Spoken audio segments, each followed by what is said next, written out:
Spud, we've just been going through all of the greatest rivalries in rugby league, and you and Chief have to be right up there. Just talk to us about why you were such fierce competitors. What was it about him that just got you worked up? Firstly, good morning. Thanks for having us on your show. It's been one hell of a week. I'm sitting at the front of the Spuds, all closed down, going to get a couple of pieces of equipment to take home. But those memories back in 1995, we are talking, it was 25 years ago. It was the biggest collision I think you've ever seen. If I did that these days, I'd probably get 10 weeks. But Mick, you're right. It was as soon as I knew where the draw was, who we were playing against Newcastle, I put a big circle around it, and that was going to be D-Day for me. And the Chief would always bring the best out of me. What started it? I mean, it was something that, as fans of the game, particularly a young kid growing up in Newcastle, I was frowned upon as a Manly supporter, like genuinely, and a lot of it was, centred around this rivalry between you and Chief. But it just, I said before, and it was so genuine. It was such a personal battle that you just knew you were going after one another. But what started it? Mate, if I look back now, I remember when I got the Manly, I signed with Manly on a handshake. Bozo said, I'm signing, and Dave Gillespie, Terry Hill, and I said, mate, I'm signing. He goes, what about the money? I said, don't worry about money. Money will come later on. I want to win the comp. And in the off-season, you go and pump yourself up, mate. I was the size of a house. I was about 118 kilo when I walked in at Manly. And Bozo said, what have you been doing, mate? He goes, mate, I thought you want me big, Bozo. Mate, the game's changed, get down to 108, 110. I had to start training with Desi. And remember our first trial game was against Newcastle. And, mate, you just can't wait to whack someone straight off. And unfortunately, they just played like a reserve grade side.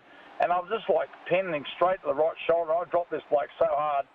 I might have got him a tad high. And I think from that moment on, I think the Newcastle people just said, we hate Mark Carroll.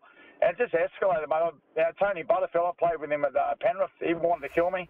Most times when you see the runs I used to make up, I'd be getting him hit by 3 to 4 Newcastle guys weighing 100 kegs against myself, and mate, I loved it. Absolutely loved it. It fires you up more, doesn't it, Spud? When you get teams or people that don't like you, it makes you want to go a bit harder, doesn't it? Unbelievable, Brace. I just think the turning point for me, mate, was incredible. Back, as you said, 1995 when we had that massive collision. If I can just go back to the build-up of that game, the weekend before that, I'm playing for Australia against New Zealand, one of the hardest games ever to play against, and Chief is my front row partner. He's supposed to be taking bullets for me. I'm supposed to be taking them for him. Anyway, we finished that game. We get the training on Monday. Bozo's my coach for the Australian side, but also the coach for the Manly side. Straight away negativity. Oh, Chief's going to bash you. I had Terry Hill in one ear, I had Jeff Tube in the other ear. Mate, this is the build-up to my week, okay? We get down to the game, the morning of the game. My dad never played rugby league. It was a muso. He just say a couple of things, and he'd get on the phone, and I go, here you going, Dad? He goes, get the first shot in. Just hang up. That was it. Mum's only 5 foot. I was a 10-pound baby. Mum would ring up and say, Mark, have a good game, but please don't hurt anyone. I'm going, oh, my God.